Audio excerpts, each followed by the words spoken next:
this lesson, we'll learn about the terms for a waka topa topa, or helicopter.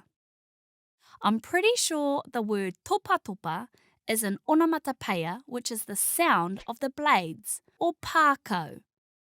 Topa topa topa topa topa topa topa topa. The landing skids are known as pouwhakatau. Let's just take a quick step on it and enter the reremanga. Reremanga literally translates to the room for flying. The engine is known as the mahini. The tail rotor is known as the pākau hautū. The main rotor is known as the pākau matua. These are the tūru, or seats.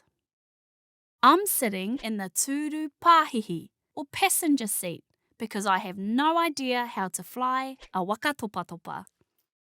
Anyway, the pairata, pilot, is on his way, so I better whakamau, or put on, my headset and tātua, seatbelt, to be ready for takeoff. Let me say a quick karakia.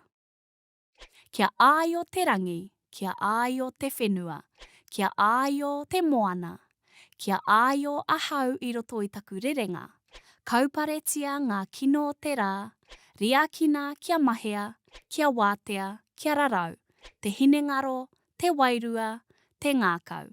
E rongo e whakairihia ki runga kia tīna tīna. Haumi e hui e, tāiki e.